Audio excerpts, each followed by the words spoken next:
चलो चलो। हेलो दोस्तों, नमस्कार। स्वागत है आप सभी का हमारे एक और वीडियो में। आज हम इस वीडियो में चर्चा करेंगे उत्तर प्रदेश पुलिस में 32,679 पदों पर आई भर्ती के बारे में। जैसा कि आप सबको पता है कि इस भर्ती का जो पेपर है, एग्ज़ाम है, वो हो चुका है, जो 8 जून, 9 जून और 10 जून को पहली दूसरी शिफ्टों में करा के भी 6 शिफ्टों में उसका पूरा पेपर करा लिया गया है। और बात करें इसके रिज़ल्ट की, तो आप सभी को पता है, जिसको नहीं पता है उसे बता दें कि सरकारी रिजल्ट वेबसाइट पर ये लिस्ट हो चुका है।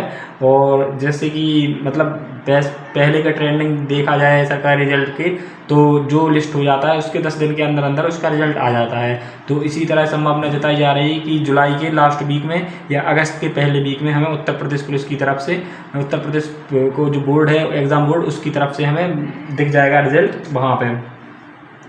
आज हम बात करेंगे कि कितनी कट ऑफ रह सकती है, इस विषय में बात करेंगे, ना कि मतलब एग्ज़ाम पैटर्न को कुछ बातों पर डिस्कस नहीं करेंगे, केवल कट ऑफ के बारे में जानकारी करेंगे, जो कि पूरी तरह संभावित है।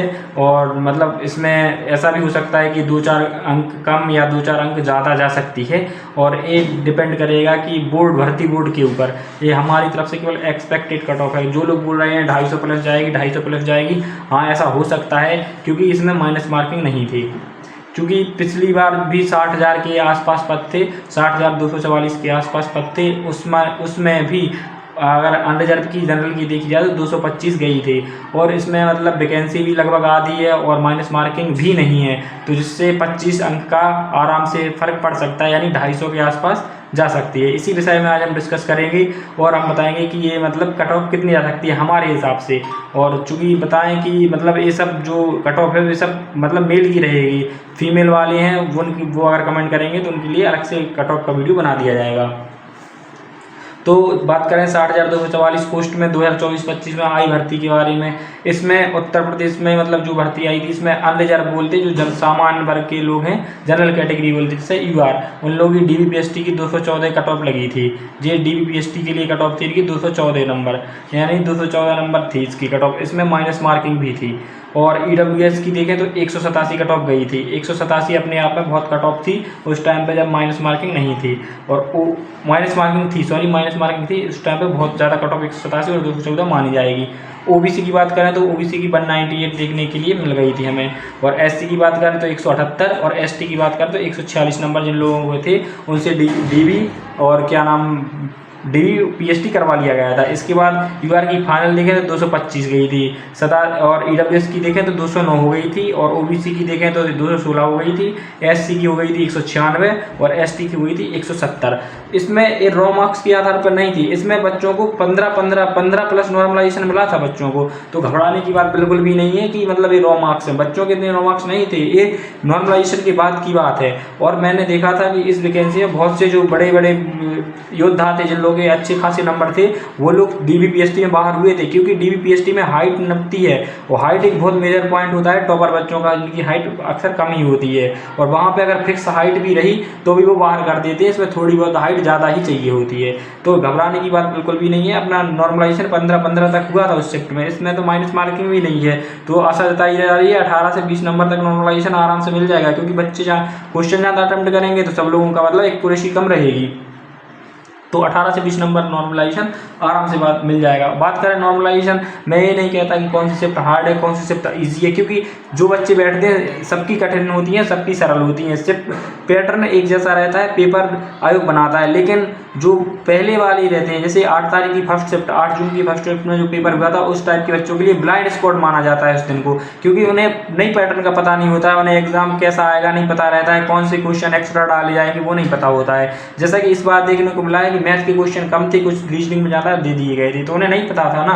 लेकिन जो आगे बच्चे पेपर देंगे उन्हें इस बात की जानकारी होती है कि मैथ थोड़ा कम आ रहा है, इसमें मैथ के सवाल रीजनिंग में डाल दिए गए हैं, तो बच्चे अपनी तैयारी करके जाते हैं। लेकिन पहले बच्चों को नहीं पता होता है, तो वो जिनके 18 से 20 नंबर कम भी होंगे, यानी 9 से 10 क्वेश्चन कम भी रहेंगी कट ऑफ से, वो अगर 8 की पहली शिफ्ट में जैसे, तो उनका सिलेक्शन होने के चांस हैं। इसमें नॉर्मलाइजेशन सबसे बड़ा किल करता है कि जो बच्चों के नंबर होते हैं वो तो शायद उनका सिलेक्शन शायद किसी कारण रुक जाता है। मान लो कि उनके माइनस नहीं हुए, अगर एक ही जगह स्टॉप हो गए, 115 क्वेश्चन किसी के जनरल वाले बच्चे के सही हैं, और उसके आखिरी दिन मतलब 10 जून को सेकंड शिफ्ट में पेपर था। अब उसका मतलब भले ही कठिन होगा, लेकिन उसमें मुश्किल है कि 1 या प्लस 2 नंबर ही नॉर्मलाइजेशन मिलेगा उसको, या हो सकता है कि 1 भी नंबर नॉर्मलाइजेशन ना मिले। और जो संघ का बच्चा है उसके 100 ही क्वेश्चन सही हैं जनरल वाले के, और उसकी 8 की पहली शिफ्ट में है। मान लो उसे 10 क्वेश्चन का यानी 20 नंबर का नॉर्मलाइजेशन मिल गया, उसके 110 हो जाएंगे, तो मतलब इसी के आसपास या सिलेक्शन ले जाएगा वो बच्चा। तो इसमें कोई दौरा नहीं है कि नॉर्मलाइजेशन का बहुत गहरा खेल होता है इस भर्ती में। और उत्तर प्रदेश पुलिस की भर्ती प्रक्रिया में हम शुरू से ही देखते आ रहे हैं कि नॉर्मलाइजेशन का बहुत बड़ा खेल चल रहा है। इसीलिए घबराने की बात वेस्ट ना करते हुए सीधे हम कट ऑफ पर आते हैं। तो इस बार की जो DBPST की कट ऑफ रहेगी इस बार कितनी रह सकती है? यहाँ 214 गई थी, इसमें हम 25 नंबर जोड़ के, मतलब 25 नहीं, इसमें हम 10 नंबर जोड़ देंगे।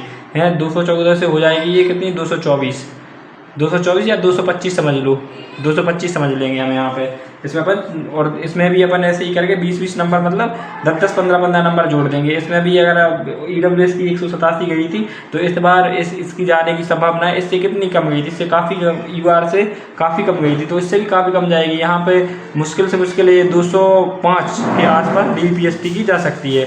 205 नहीं, या 207 कर लेंगे, 207 या 208 जाने की संभावना है। OBC की 198 गई थी, तो इस बार 220 के आसपास तो जाएगी ही जाएगी, इससे थोड़ी बहुत ही कम जाती है।